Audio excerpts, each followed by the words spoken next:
Hey everybody, welcome to the first episode of Pensado's Place 2021. In a minute, you're going to meet and hear the genius of Noah 40 Shebib, one of our all-time favorites, and yours as well, too. But first, a couple of reminders. One, Believe in Music Week is coming up January 18th through the 22nd.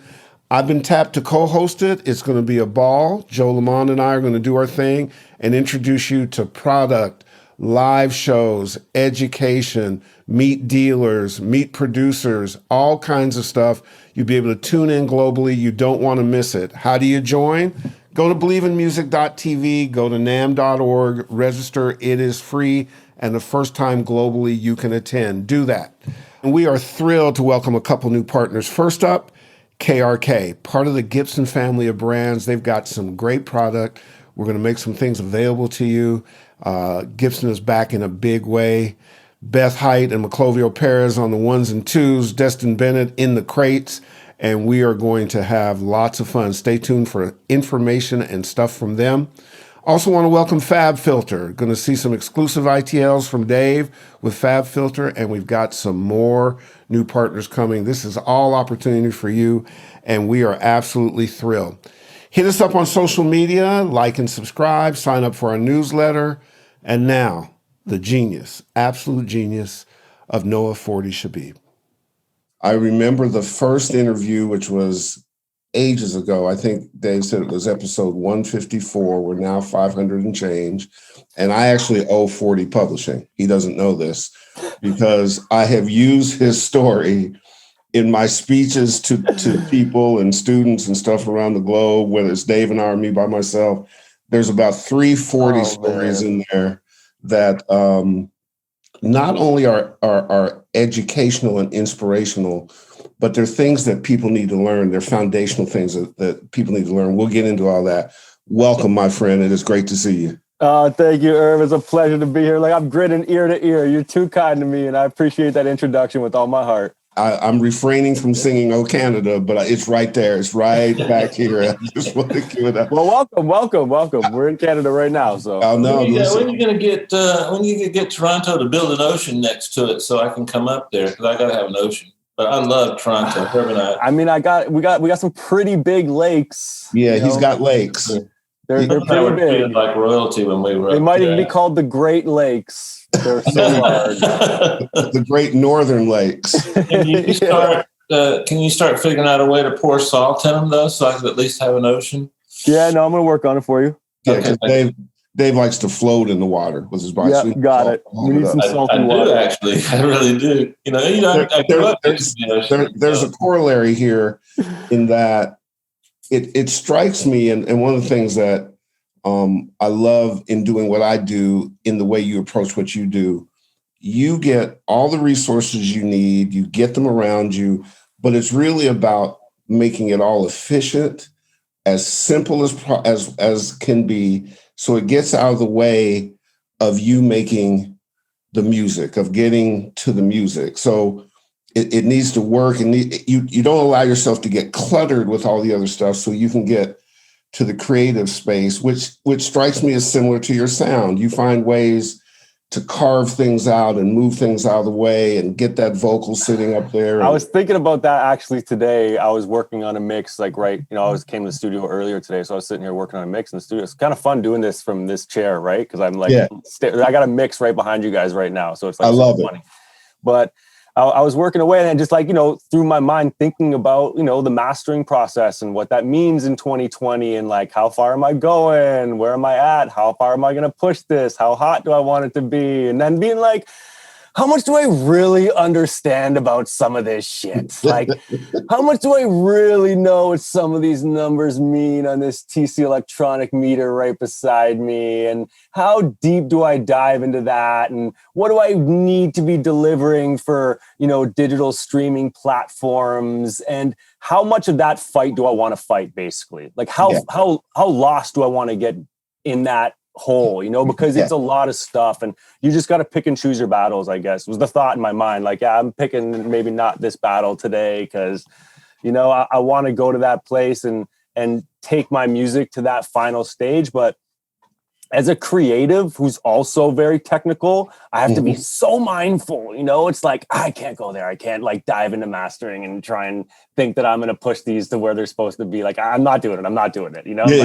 I'm not doing it. Just stop. You have to stop. Right. So that was an experience I just had 20 minutes ago. Funny enough.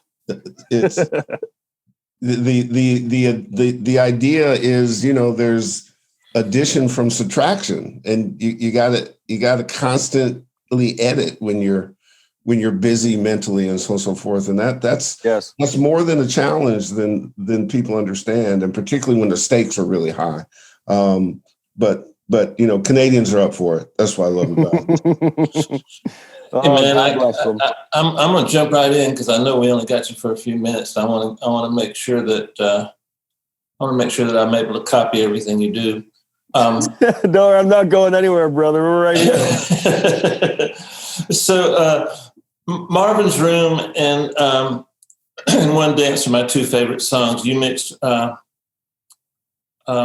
think you mixed Marvin's Room. Yeah. And man, when I heard that, I told my assistant, this is going to change music. This is going to change music. And it wouldn't be the first time that you and your team have done that. Can you explain some of the process? Excuse me. That I'm sure you were terrified when you were ready to release it, because that's where we always get the reality sets in that this is going to stick around forever and people are going to make fun of me forever.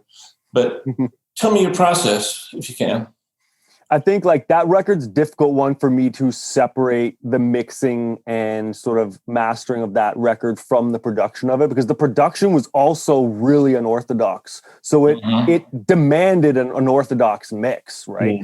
It demanded the mix to be in that space to even make it make sense. And so that really started with Drake being the one to stop me from finishing the production of the record. Because a lot of the times when I'm producing a record, I'm thinking of it as a mixer. So I'm listening to it saying, well, cool, but it's missing too many frequencies. Like, there's too many sonic holes in this. Like, I need to fill this out. I've got way more work to do. I need to add the progressions and the timing and the pieces. And there's so much more to this, and Drake really like stopped me in my tracks to be like, no, stop.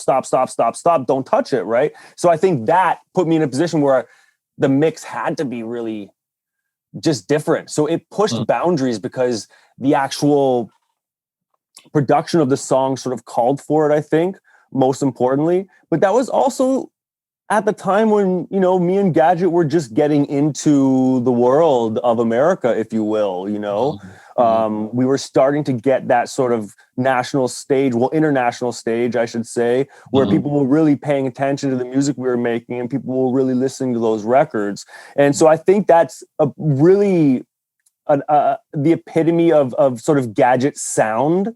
And I wish I could describe that as like the sound that I heard coming out of his Event Precision 8s when I first heard one of his mixes when I was an intern at his studio, and I was sitting there in that little B room like, wow, like, how does it sound so good?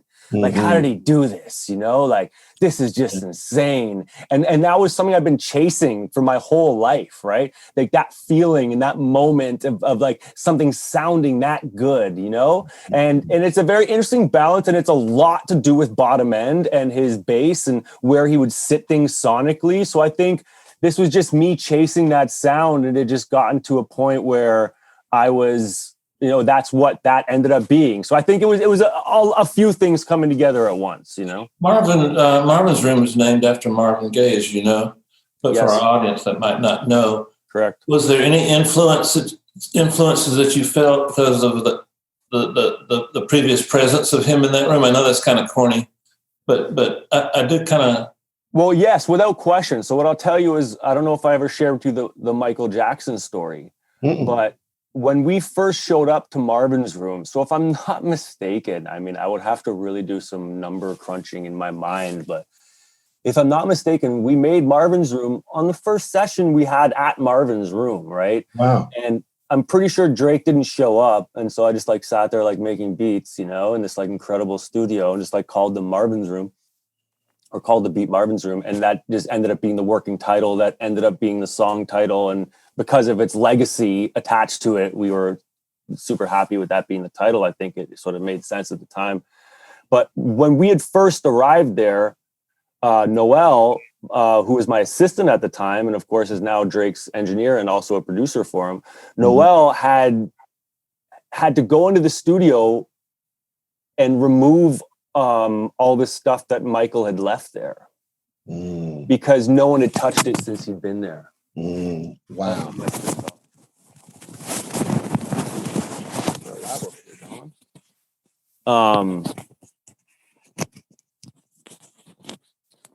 And ladies and gentlemen, that is an OVO mic, by the way. Yeah, it is. New line. Well, actually, funny enough, like I just hate the quality of the microphones that come out of the Zoom meetings and stuff. And from my Logitech camera here isn't very good. We have those as well. So I just put a little lav on. I mean, yeah, it's going through an API 512. It's got a Moz EQ on it. I mean, I can fix her up if she doesn't sound nice. What was I talking about though? Sorry, Scott. Michael Jackson had left. Right. So Noel had to go into the studio and clean up his stuff. Like his stuff was still all over the producer's desk, and Amazing. He was the last one in there, and no one had been in that room. And they don't really rent that studio, as you guys are aware. It's not that type of space, and so there was energy in that room, to say the least. You know, and of course, the stories of Marvin Gaye and the legacy of that being his studio years and years ago. That was obviously prominent, but I mean, I think the said Michael things were in everybody's mind. Shout out to John McClain. And Dave, I just want to give you a Canadian rule in moving forward. It's not process, it's process. Oh, did I say process? It's probably wrong. I have to check with my mother. I'm terrible with that type of stuff. No, I love it. I love it. Listen, now I can say Zed, and it makes sense to somebody. It doesn't make sense to everybody. Process. Yeah, absolutely. You brought him up, and I know that it was an influence when you went to audio school. Talk about Gadget, man. Please. So it goes beyond just his influence from a mixing standpoint. For me, it was like a legacy of rap music in Canada. Like Gadget as a black man bringing rap music to the forefront to people in this country was a big deal. You have to understand, this is alternative Canada in the 90s. Yeah. We're rock and roll to the death. Yeah. Rap music doesn't exist here. Right. Regardless of the fact that, people like Michi Me were a part of BDP, which most people don't even understand or know. I mean, that's how far back the pedigree of Toronto rap history goes. But Gadget was responsible for a lot of music, a lot of people's careers, a lot of people having the opportunity and the chance to make music, having access to machines, to MPCs, to ASRs, to SB1200s. It was Gadget that was lending these people these things, opening these doors to people that other white people in Canada weren't opening their doors to, right? Gadget was opening those doors. So, I mean, he is responsible for everything here. So a lot of this for me, when I was a kid now, was recognizing also that, holy smokes, my favorite producer in the world is Socrates. But guess what? Every Socrates beat I've ever heard in my life is mixed by Gadget, right? There's something going on here. In fact, everything Gadget mixes is incredible. In fact, all my favorite songs and producers are mixed by Gadget. And so when I clicked in on that is when I started chasing him from like an audio engineering standpoint.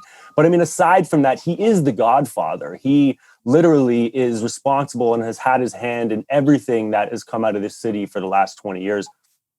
It's incredibly impressive.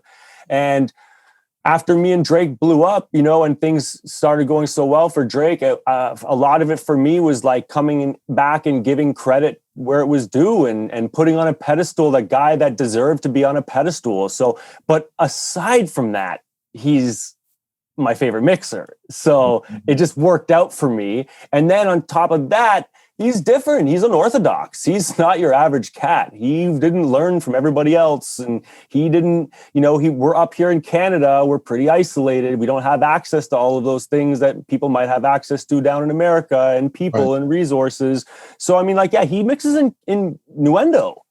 I mean, Cubase now, because Nuendo just died, or they stopped producing Nuendo. Steinberg killed Nuendo at some point a few years ago. But like Nuendo to the death, like, right? No Pro Tools, it's Slow Tools. Everything is Slow Tools, right? He's Nuendo. He's a Nuendo guy. And to his credit, Nuendo and the power and the processing, what he was able to do on that platform over the last decade was extremely impressive, right? And so he was just working in a way that nobody else was working in. He understood things a little differently.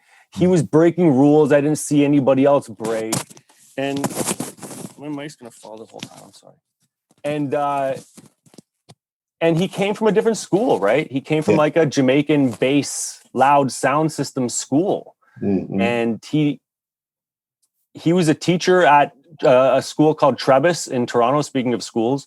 So, I mean, he had the pedigree and the knowledge, but he was also just came from a different place, you know? And so that was always what intrigued me about him and why I was so drawn to him. And I was his intern. I was chasing that sound that I heard in that room that one day, you know? But this is all before, this is why I wanted to be his intern, you know? One Dance is my second favorite Drake song. And it was mixed by him. I think I'm a pretty good engineer, and I tried to copy that song, still do, and I can't even come close. I can't. I mean, with the concept of your lo-fi underwater stuff, and then him jumping on that, it's beyond me to be able to do. I just can't. I can't even get the kick drum to sound like that, much less anything else. It's amazing. Yeah, Listen, I still don't know all of his secrets or tricks or what he's doing, you know. Well, what I can tell you is that what he taught me is how to bus and how to set up my mixes. And, you know, I'm not sure how much his process has changed over the years, but, you know, in the beginning, it was like kick bus, snare bus, hat bus, drum bus, music bus, sub mix bus. Like there was just 20 buses by the time you got to the mix. It was insanity. And you couldn't do that in Pro Tools back in the day. You were running into too much latency. I mean, I couldn't, not without the craziest HD rigs of all time, right? Like I couldn't do those type of things. I had to be coming straight out 1 and 2 almost always to make sure I was okay, you know? Gadget, what he was doing in Nuendo and Cubase, holy smokes, that stuff was wild. And so, but I'm not sure about where he's at these days. I mean, so I'm not sure, but that's that much I can tell you about his process. But let's be completely clear. You're all in the box, though, Dave. So you know that he's completely in the box. Yeah, of course. And headphones, guys, headphones, eh? Yeah, but there's something else here. You're a major contributor to all of that too. I mean. We work as a team, right? We're a tandem, you know, we go back and forth. And the way we do things and the way I get the best results with Gadget is that I take the record, say, from 1985, who produced it. Well, I mean, I take it from, you know, me and Noel. We make it with Drake, but 85 produced it. We get everything put together and we have the session. And me and Drake essentially mix it the best we can. You know, I do the best job I can do. Get approval from Drake, get him to sign off on that final reference. Like, hey, this is the best we can do. Like, are you sure? Is this your favorite version? Show me another version you like more. Okay, let me go back. Is this your favorite version? Because before I deliver it to Gadget, I got to know this is what you like. Because if there's another version you like more and I'm delivering Gadget something that's different, what fight is he fighting? Right. He's got to make it as good as the older version that you liked more. Like, that doesn't even make any sense. We have to start with Gadget from the point that you are totally happy. Then I have to be able to stem that out. I've got to get it into Cubase, guys. Wow. OMF is bullshit. There's nothing I can do. I mean, if there is, please, God, somebody in the universe enlighten me. But like the only safe, scientifically proven, 100% sample for sample, guaranteeing me everything is proper way for me to do it is to make sure that everything is coming out 1 and 2 when I'm printing those refs. Then I get Drake to prove a ref that has everything coming out 1 and 2. Then I take those files and deliver them to Gadget. Then Gadget mixes that. And when he pulls up those files to 0, they're mixed. Now the gain structure is all over the map. Now we're digital. I'm not pushing this through an analog console. Everything I do is digital. So there's no signal loss or noise floor introduced. But the gain structure is all over the map, which again is a digital, it's okay.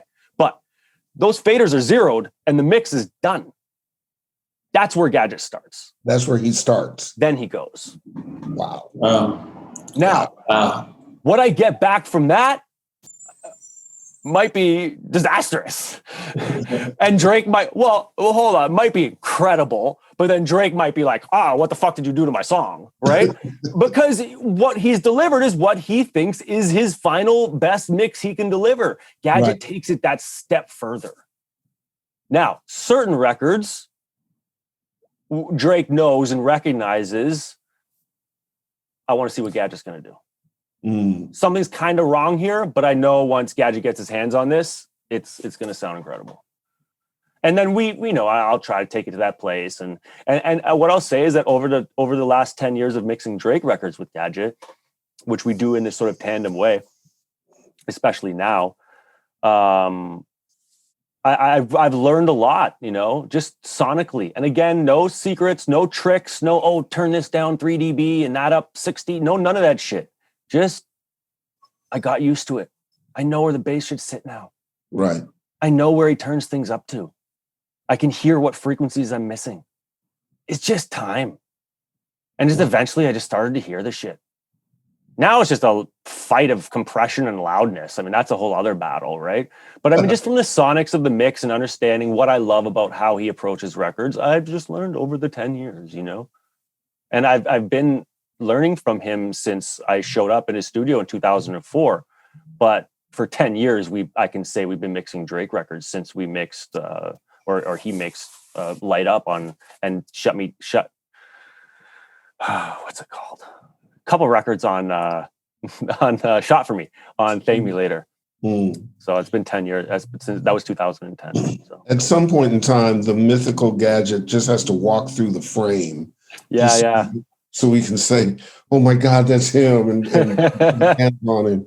One of the things that I admire from my position is that OVO in general feels fearless.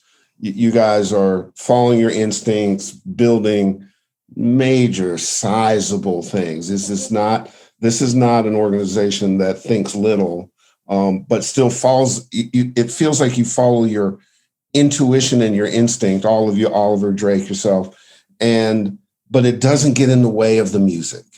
The music is protected, and we have an incredible leader. We have an incredible leader that inspires all of us to do great things and to be great at what we do, and we have to work hard to achieve that, of course. And I think that's most important, right? And he protects the music and understands how to manage relationships. And I also understand that. I'm very conscious of managing creative relationships and protecting them from all the other nonsense that can swirl around in this business. So as long as we all understand that for each other and with each other, and we have a great leader to look up to who keeps inspiring us to work hard and do great things. I mean, that's why I think we're in the position we're in.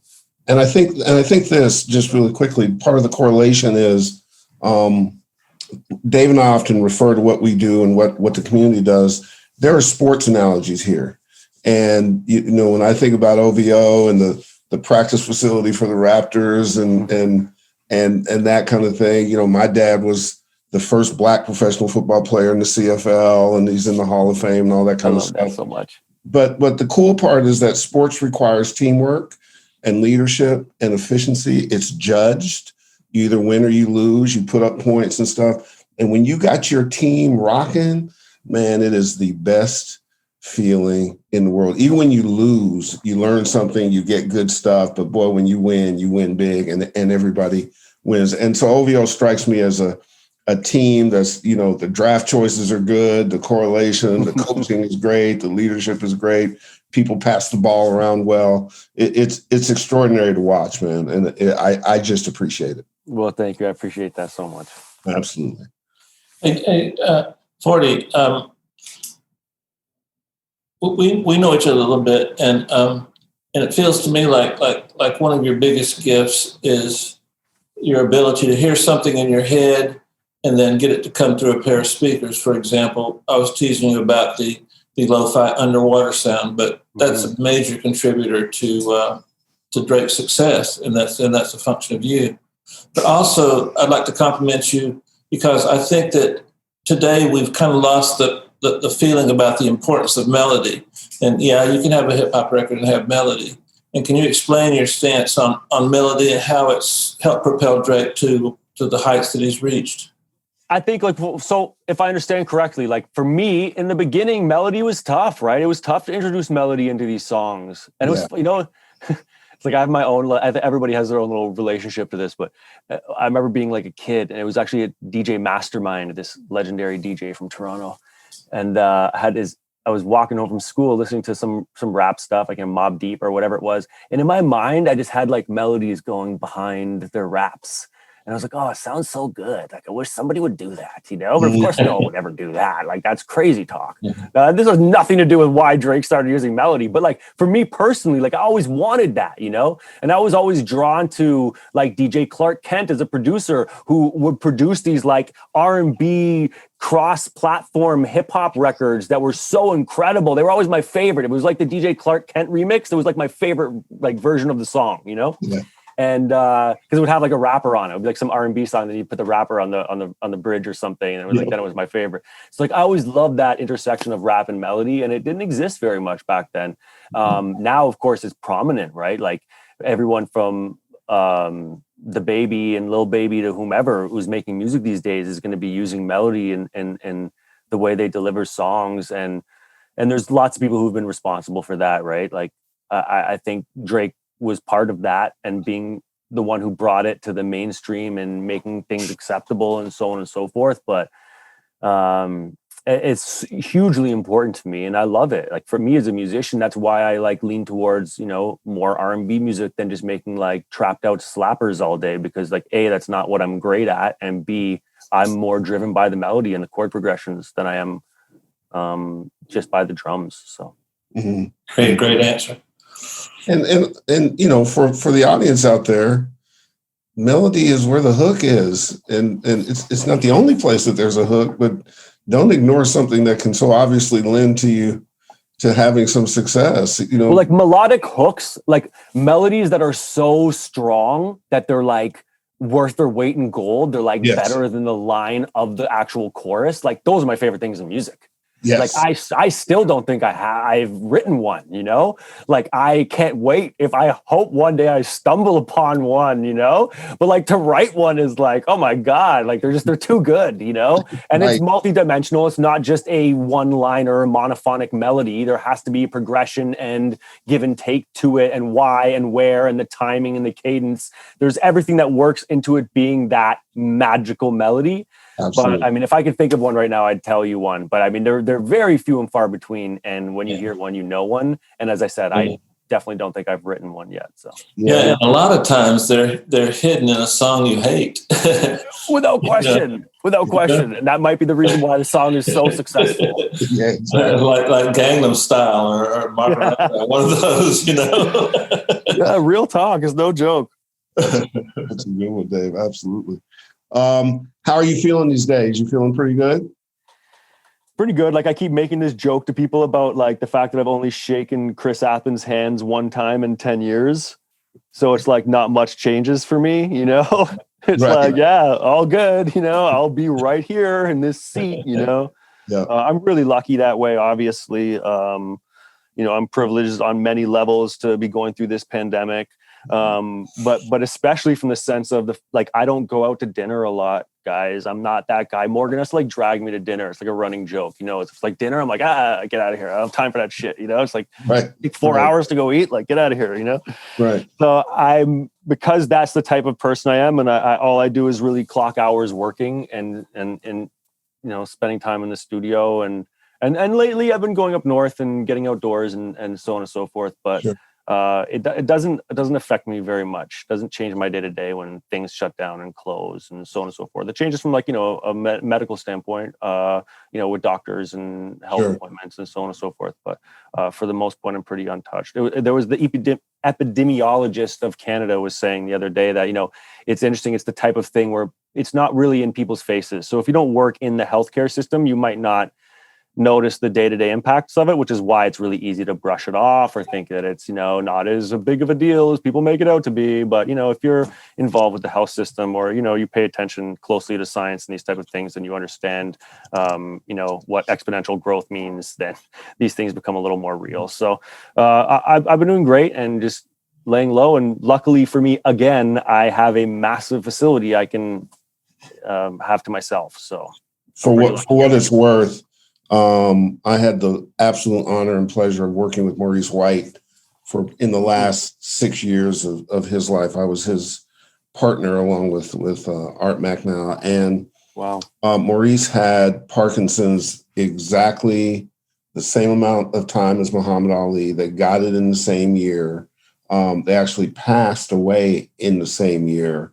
The journey was the same. And when I got with him, I said, Reese, you got to know, because Reese was very internal about it. He wasn't a very outgoing guy. He just stayed it. And I said, Reese, you got to know that you give people with Parkinson's hope because you live with it and you're actually inspiring people. And he said, you know, he talked kind of with a rasp. He said, man, nobody's ever said that to me, man. I was like, yeah, Reese, like you're putting on Broadway plays and you're making albums and you're doing stuff and dealing with men and, you know, being able to talk about it if you choose to is an inspiration. I'm not saying do it as a marketing thing. I'm just saying, man, you're a hero for this, that you're functioning with it. So the fact that you would share it is something, and it's partly what I owe you publishing on, because I often in my talk about 40 has dealt with this illness all his life, and look at what he's doing and doing with it, and whether it flares or goes back or has to deal with meds.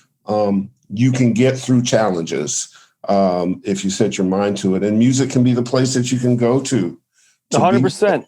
Right. Without any question. And I love, you know, putting that in the forefront for people to understand my journey and to inspire people to have their own journey, you know, and, you know, there's ups and downs with these things, right? Like with social media in this day and age, you really never know what's actually going on in someone's life or world, right?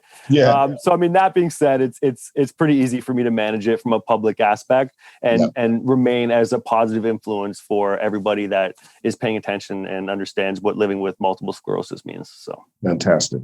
Yeah, fantastic. Much respect. I got a favor to ask, okay? Anything, brother. I'm trying to trick you into giving me all your secrets. One of the things that I have an incredible respect for, and another one of those things that's hard for me to do, if not impossible, is the way you perceive Drake in your face during a mix. And I've heard you talk about creating a space for that to happen. You call it carving out some things, and that's a function of the lo-fi technique. If you can you explain the philosophy and how you came to that, and maybe give us a little secret about a technique? I'll talk technique in a second. I think first, like logically for me or philosophically, as far as approaching the mix, like my mother is a Shakespearean actress. So she would often go do plays at Stratford and, you know, so on and so forth. She's an actress, but a stage actress. And she would often say to me when I was working with my, you know, rap crew when I was 15 or 14 or 16 or whatever, oh, I can't understand. I don't know what the hell they're saying. What the fuck are they saying? I don't understand this. What is this? It means nothing, you know? And I'd always get so mad at her, be like, I don't understand. I didn't get out of my face, you know? And she didn't, right? And that was also a function of her just not understanding the language, the talk, the dialect, the diaspora, so on. She just wasn't hip to it, so she couldn't understand. That's fine. But of course, when Drake came along, he's so well-spoken because his mother is a teacher and she's so well-spoken. She was like, oh, I can understand every word he's saying. Oh, this is so incredible, you know? Mm-hmm. And so that always stuck with me. And I was like, you know, everybody needs to hear, you can really hear what he's saying. And on top of that, he's saying good stuff. Like he's taking you on a journey with his talk and his language. So I think it's really important to make sure we can hear him. I don't want him to get lost. Where a lot of like other type of music, it doesn't matter. Like you can hear him, you can kind of tell what he's saying, kind of not tell what he's saying. That's not the most important thing. Well, in this was the most important thing from my perspective. So that was the theory of like keeping him up front. Technically, I mean, I don't know, Dave. It's just that balance, man, of like top end and mid range, right? Like how much do I want to turn him down and push the top more so he pokes out a little more, but I can turn the sort of, you know, the sort of RMS down a bit, or, you know, am I going to crank it? Like it's tough. I fight with it still. I still hate all the mixes that I have to do on my own or I'm doing on my own, okay, with a passion. And I still don't know where to ultimately sit those vocals. I mean, like who does, right? So even with Laugh Now, Cry Later, right? Like that, his vocals way up there on that one. But it's not, right? Like I backed it off a bit and sort of carved it out, kind of like God's plan. I mean, like it's interesting. I don't know. It's tough, right? It's like there's on the cream EQ, there's that what's it called? What's sprinkle or whatever. It's like not the high, but there's a couple other like little top end ones you can do, and they have this like curves, like smiley face curve, and you can turn it up and down, and like that smiley face curve like jacks the top end on the vocal. It's like, yeah, so I turn the smiley face up a little bit and like turn the whole thing down a little, and like then I can get more bottom and kick out of it, but still the vocal kicking out there. But where does it go? I don't know. I'm terrified about Laugh Now, Cry Later. I still think it's too quiet. It's terrible. It's a muddy mix. I don't like it. It's garbage. But I mean, it did great. It sounds. I do like it. Sounds okay. I liked it when it was playing all over the NBA this year in the bubble. Yeah. It was like one of the bubble songs. It's like, oh, it sounds good in there. It sounds good. Absolutely. They're warming up to it. I like it. You're in there. Absolutely. Do you ever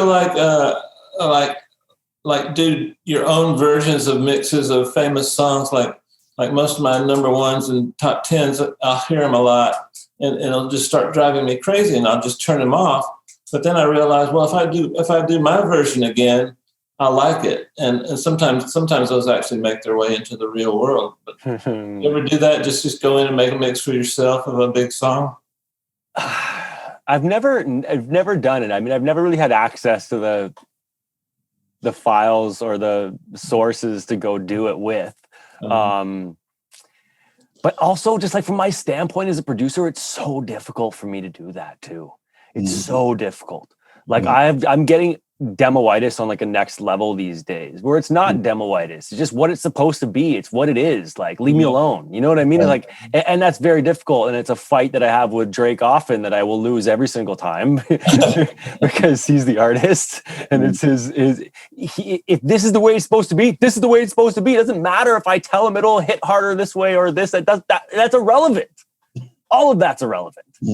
So, that's a tough one for me to go reapproach old songs. It's kind of like it almost makes my skin crawl sometimes because I'm like, but that's the way it was supposed to. Now, a mix that's like devastatingly bad and bothering you, and you want to be able to listen to the song, like totally understand that perspective, right? Yeah, but I guess I'm talking about those moments when you play the song for your client and you know there's something kind of not right, so you intentionally talk during that part so they won't catch it when they're. Oh.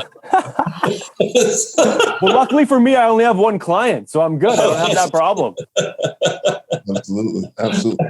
Hey man, tell us about the 40 Foundation. I love what you're trying to do here.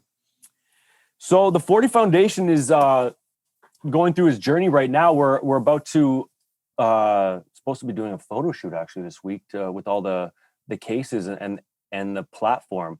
So I don't know where I left you guys with the information on it last time, but as of right now, it's based around a road traveling 4x6 flight case as well as a Pelican. So they're both fully functional facilities within the case and within the road case. Nice. The Pelican being for going in and out of prisons and working with populations that are incarcerated and giving them access to creativity and music and so on and so forth, for a variety of reasons.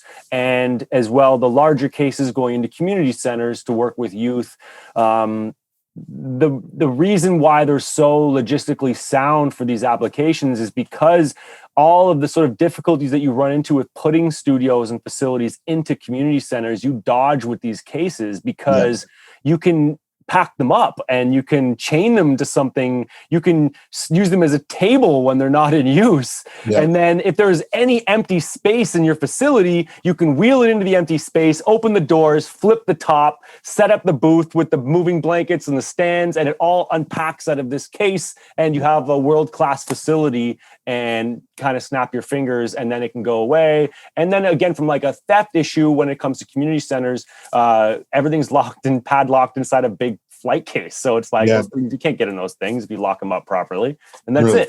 So they're really brilliant. And now I'm trying to develop it further, especially with the smaller Pelican cases, with networking, which gives you access in and out of the sound cards wherever you are, to have people able to use equipment from inside prison.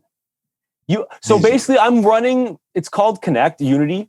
I'm using their software I can move 64 channels of audio between facilities. If I've got a gig line on each side, I'm laughing, like it's no joke. And so what I've been doing with Drake that's kind of cool through COVID is I set up Connect on his laptop. Now, Connect is what goes onto the network and lets you choose a sound card to receive and share. And the latency you can get down so low that I can play MIDI instruments by sending the MIDI over RTP over the network and get the audio back through my MacBook speakers while I'm standing in the middle of an intersection and playing something out of my studio. Like I can play parts. That's how low I can get the latency. That's incredible, man. So what I'm doing with Drake is we'll go on to Zoom or something where we can communicate, FaceTime. It really doesn't matter. Something where we have our communication. But I like Zoom because then I screen share him my Pro Tools screen to his laptop. So he opens up his laptop. He sees my Pro Tools screen and he sees me in the corner on Zoom, right? Because I'm sharing the screen. And then he's listening to the playback in real time of what I'm playing. And he's got his headphones plugged into his MacBook. So he's got digital audio coming off his Mac converter. It sounds incredible. Like it's almost zero latency loss, or zero packets lost in this audio. It's incredible. Like I'll track him like that. Like that's how good it is. And then I route it through one of the sends on my console where I can get the talkback. And then I'm like literally sitting here, like triggering my talkback on my 2Q to be able to go into his headphones, but he's actually hearing it's great. And it honestly works incredibly well. Incredibly. And it's like, it's honestly, if I was an artist, I'd be like, I'm done going to the studio. Yo, set me up on Connect. I'll be in my hotel room. I can see your Pro Tools. Finish the mix. I'm listening on my headphones. I'll tell you when it's done.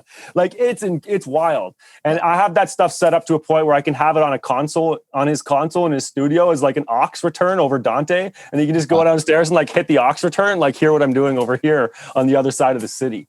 So, I mean, I've dived pretty deep into the networking stuff, and I've dived pretty deep into Dante. I'm like a Dante guy these days. But I'm a Maddie guy too. So between like my whole world being Maddie and now like everything Dante and like understanding where the networking potentials are, it's pretty incredible what's possible and what I've learned how to do over COVID. I'll tell you that much. As you roll out the 40 Foundation. The 40 Foundation. That's what I was talking about. I'm sorry. So I got sidetracked. The cases are sort of like the fundamental of the entire thing. And I've just been developing those and working on them and getting ready to sort of roll them out into communities. I got sidetracked a little bit this year because we were potentially going to take the foundation into a building from the city of Toronto. But it it just became something that I didn't want to lose focus of where I was spending my time and energy. And it wasn't about having this massive building gifted to me by the city of Toronto for however many years or whatever the case. It was about me doing work in the community with the kids. And as soon as I saw how much money it was going to cost, I was like, no. I'll buy cases and put them in a hood before I go do that. That's crazy. No, I'm not getting caught up in like social work. That's just all bureaucracy, right? No chance. Like I'm putting my money where it's going to work, and I know how to do these things, and I have the knowledge, and I can share that for free. And that's what I want to do. So that's sort of the idea. And then to use Connect and then the networking stuff to be able to have these classes and interactive classes that are loaded onto these systems and cases and computers that show up in the facilities. And already all the courses are there. The classes are there. The education is there. It's built into this rig. You can run it right there on the computer that's in the rig. And it will teach you how to use that rig. And those rigs are pretty basic. I have different scale. I haven't, again, like totally solidified what the one I'm going to scale up on a mass is as far as like say the converter, right? Like I haven't decided yet, but for now I have a really inexpensive ProSonus converter in there. It is awesome. Does the tricks, got 2 pre's on it or maybe even more. It's got digital, coax, optical, analog, a 1/4 inch XLR. It's got all the different things you're going to have to understand and you're going to get introduced to in a studio so that you at least have a starting point. And then I turn everything around from the rear of the equipment to the front. So everything shows up on the front of the panels. So you don't ever have to go behind the gear. And then everything's locked in with security screws and 1032 security screws. So that like essentially that thing is indestructible. Like you can't break it. You can't unplug anything. You can't mess it up. It's not going to stop working. You can't get into it. You can't steal it. Right. Whereas again, a lot of the big problem with going into these, community center run facilities is that some kids get in there and pull out some cables and it never works again until Buddy shows up to fix it all. And it becomes a headache. And this is different. And I already took mine and flew it around the world and did 100 shows. And when I got back, it still worked beautifully. And I was like, listen, if I can ship this thing around the world and do 100 shows, it can handle a community center. We're good. And by the way, as you roll out the 40 Foundation, anything our platform can do to help it, to nationalize it, to internationalize it, whatever, just reach out. And I love you guys for it, honestly. We are being able to help youth and help tomorrow's generation is all about what having these platforms should be about. If you're not about that, then you're just not my kind of dude or girl or whatever. And I love y'all for it. Y'all for it. All right, now it's time for a little bit of sports. It's Canada to LA, Toronto to LA, and you got relationships in both. I am literally one click from Hidden Hills as I sit here today, and my lady actually is a horse trainer in Hidden Hills every day of her life. So, we're in proximity. Dave, you ready? I am. I was born ready for this. He's a badass now because he'll slick you. Like you'll get comfortable and think it's all going to be pleasant, and he's going to knock your block off. So give us a shot, buddy. Make us proud. Yeah. Your favorite synthesizer? Moog 1. Reverb? M7. Bricasti M7. It's right behind me. Trust? Trust? Philosophical question. Trust. One of the most important things as an audio engineer because of the sensitivity involved in what you're doing and the files you're handling. Biggie. My favorite cadence and timing of a rapper ever in the history of rap music. Major key or minor key?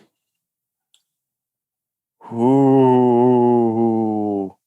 I mean, I want to like sidestep you and say major, minor, like both of them, but minor for sure. Okay. Outboard gear? Pultec. Favorite BPM? 83. 83? Yeah. That's a headline. Summing? Don't often do it because of Gadget. Most annoying frequencies you find you have to deal with? 5K. MS, middle side? Don't use it. The least expensive gear you've used on a Drake record? I'm trying to be quick here, but that's a good one. Ooh, that's a good one. Ooh. 57.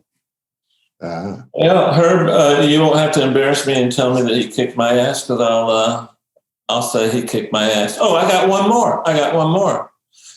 Episode 151. 5 or more years ago, and a legendary time. I wish we could be back there right now. It was great. And I'm glad we're here again many moons later. Yes. We're done. I went back and watched it, and of course I felt embarrassed about everything I did. And over 5 years, I realized that Herb was right about everything he criticized about that episode. But oh my God! But it was fun. That was good. I learned so much. I felt like when we left, Herb and I felt like we knew you, and we were friends, and we've maintained that ever since. So we have had a great time. Yeah. Not to be too much of a fanboy, but look, I think you get props where you get props. Our audience tells us who they react to and how they react, and they have generally really organic reactions. And your episode then, Dave and I can tell when we're just having such a good time and it flies by like today, that it's going to be good. And the reaction to your episode back then in 154 was one of the biggest we've had in the history of the show, and continues to be. And it's just good shit, man. We're just sharing, good shit. What do we do? What do we do? Is this what is good? Have we done enough? I don't know. I don't even know what the magic was. We just did kind of what we did today. We just got on and just started rapping and connecting, and it's wonderful.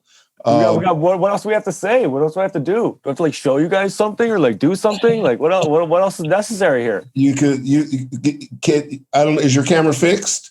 No, it's not. Yo, look, I have this crazy camera. It's actually called the Logicool because it's from Japan or something, not a Logitech. And I got it 10 years ago for some reason. I don't even know how or why, but it's a broadcasting wireless Wi-Fi camera. And it's so dope. But it for some reason wouldn't work with Zoom. And I was trying to get it to work so bad so I could flip over to my wireless camera and show you guys around the building. Because it's on Wi-Fi, and the Wi-Fi is meshed out throughout the whole facility. So I could walk you around the place. And I just couldn't get it to show up in Zoom. I was so frustrated. I tell you what we can do. I can always send you a video. Yeah, I was going to say, here's what we do: a thing called Studio Tour, and you can give your own tour of your own facility the way you want to. You don't even have to have us involved.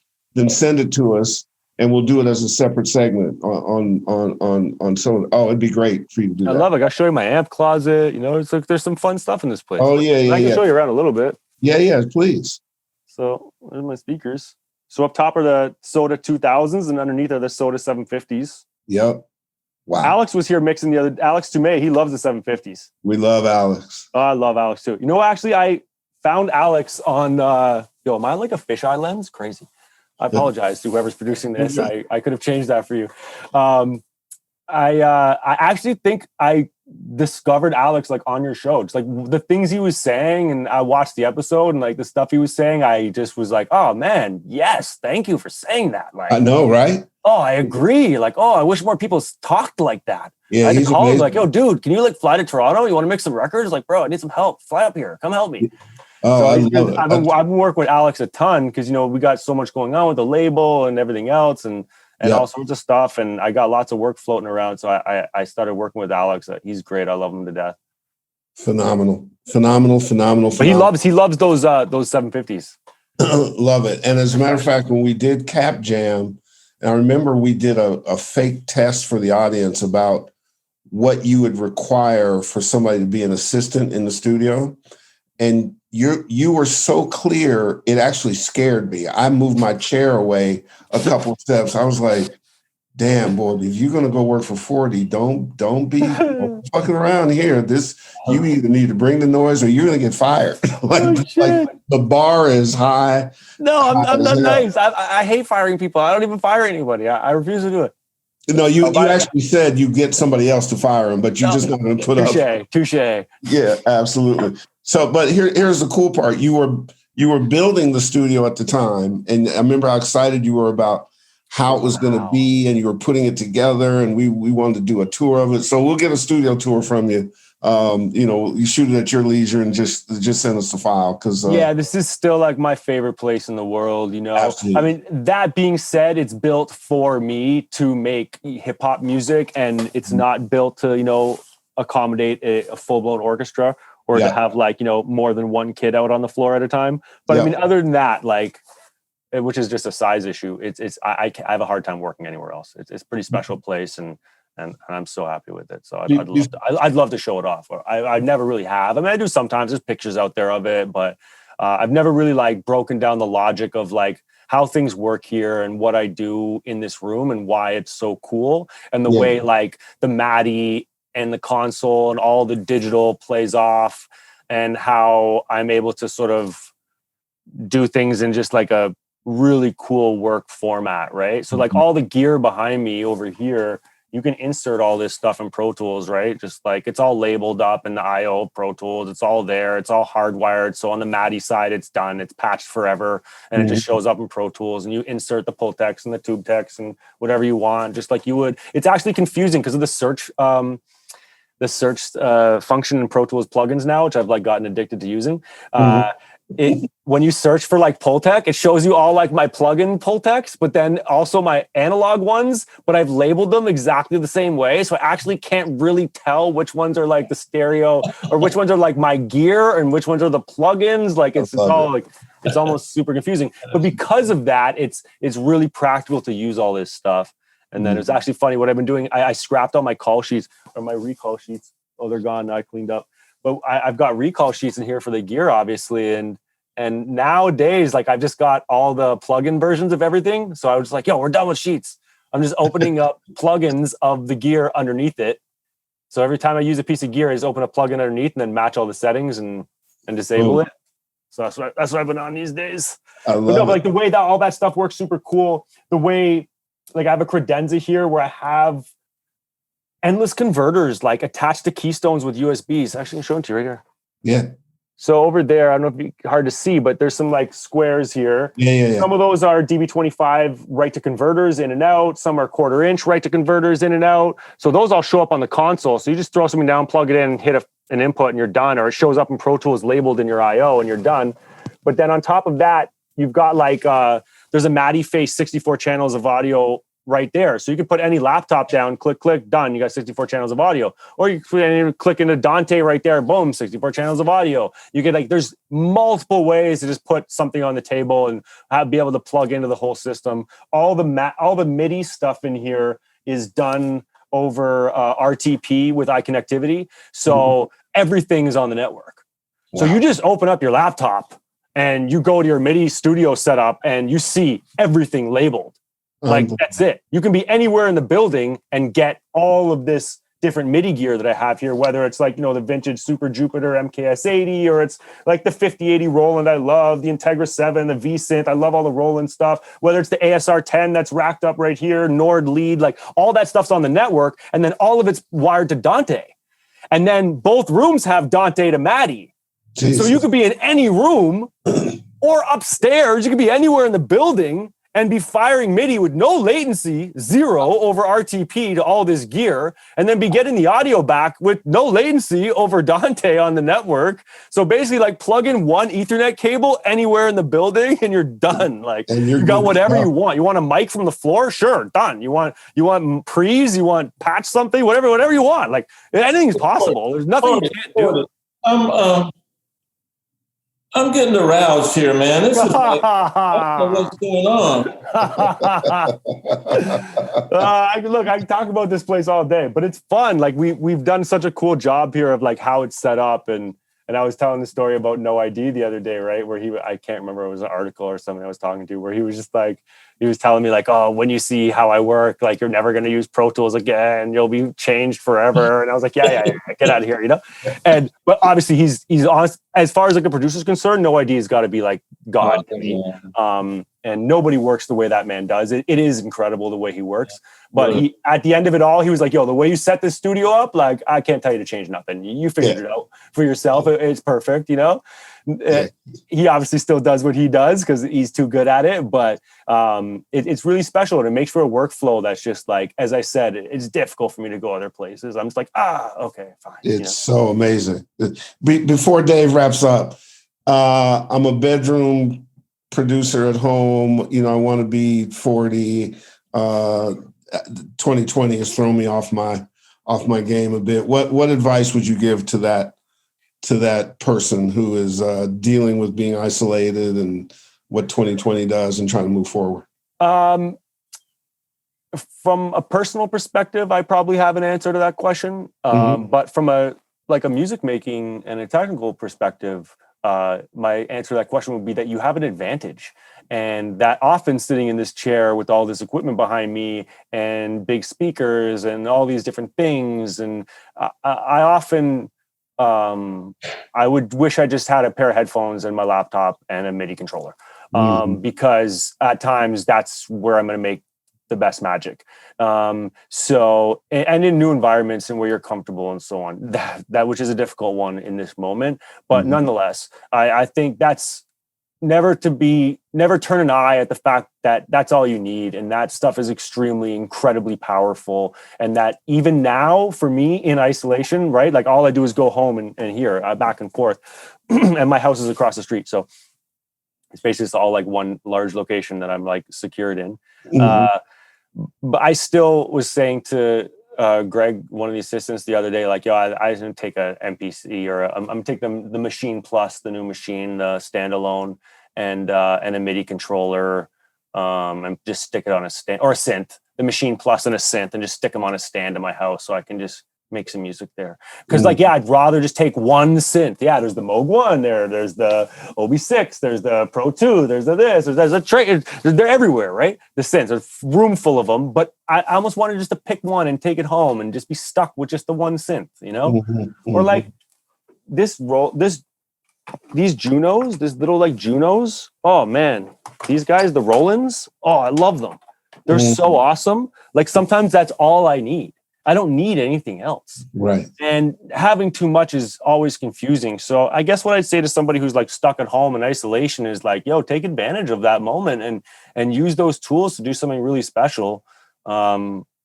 And on a personal level, I think it's really difficult for everybody in this moment to be creative. I know it is for me at times, right? I have to have a pretty clear head to be on my game creatively, right? Like women are excellent at throwing me off of my creative game. I'll tell you that much.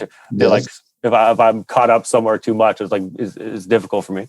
But so I understand how sensitive that is. But I just wish everybody the best and think we'll be okay. We got vaccines coming. We'll be all right. There's a light at the end of the tunnel. I think if everyone just, stays on their P's and Q's and keeps fighting the frontline battle, the cavalry will be here soon and all will be well. So that's positive and just try and keep your head up and use the tools that you're stuck with at your crib and like make magic. I'm like literally about to like lock myself in the crib with only a couple tools to do the same thing. So I guess that's my advice. Dave, take us home.